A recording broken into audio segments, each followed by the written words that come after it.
Therefore, anyone who hears these words of mine and acts on them may be compared to a wise man who built his house on the rock. And the rain fell, and the floods came, and the winds blew and slammed against that house. And yet it did not fall, for it had been founded on the rock. Everyone who hears these words of mine and does not act on them will be like a foolish man who built his house on the sand. The rain fell, and the floods came, and the winds blew and slammed against that house. And it fell, and great was its fall.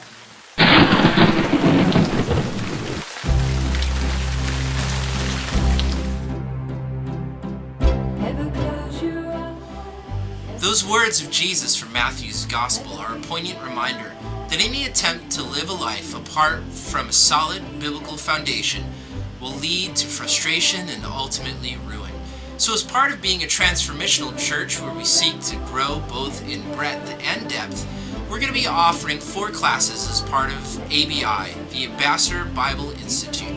From January 4th to January 25th on various days of the week, we'll have 4 teachers teaching 4 classes on various practical and theologically focused classes. So what's to follow then is a brief introduction of those 4 classes by the teachers themselves. So let's hear from the teachers. Hey Mom, I'm gonna go make Jack cry like a baby.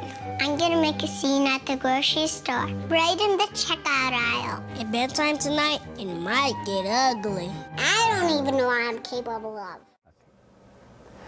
I think all of us can relate to those scenes that we just saw.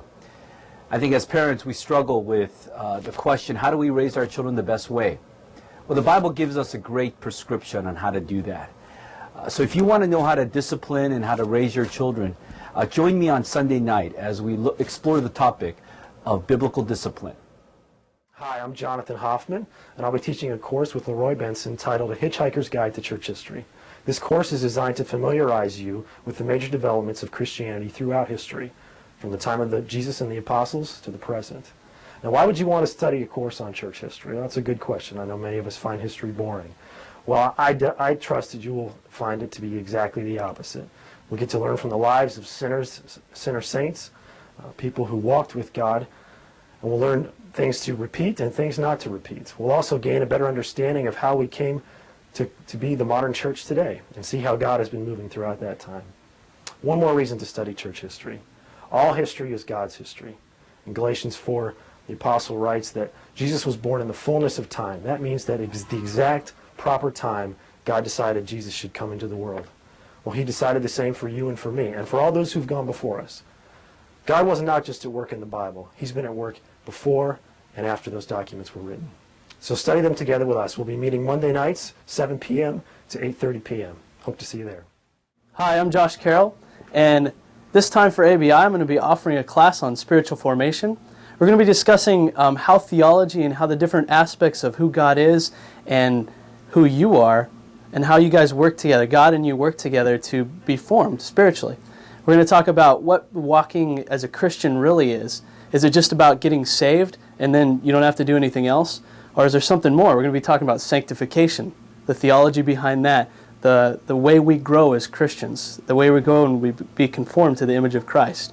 So come and join us at this Sunday at 7:30. We're going to have a blast doing it. There's going to be a lot of discussion and a lot of fun. So come on down. I've often heard it said that the Bible's so simple that a child could understand it. Well, that's certainly true for the message of salvation. Faith alone in Christ alone is all you need to be saved. But the Bible as a book, or as a piece of literature, is tremendously complex. It spans thousands of years and was written by at least 40 authors. This poses a challenge for some people just to pick it up and begin reading it, especially the Old Testament, with all its begins and begot and these and thous. It can really take the fun out of reading it. So that's why I'm teaching a class called 30 Days of Understanding the Bible. What we're going to do is go through some of its major themes and genres and authors and begin to show how it is woven together, how things in Genesis can show up in the prophets, can show up in the Gospels, and again in Paul's letters or in the book of Revelation. We're going to kind of take a macro view of the Bible and kind of get its major themes and tenets in place to hopefully make reading the Bible and getting into its message more enjoyable for everyone. So I'm really excited and passionate about this class. Please sign up, and I hope to see you there. Wednesday nights from 7:30 to 9. Never close your eyes, never stop and listen, never feel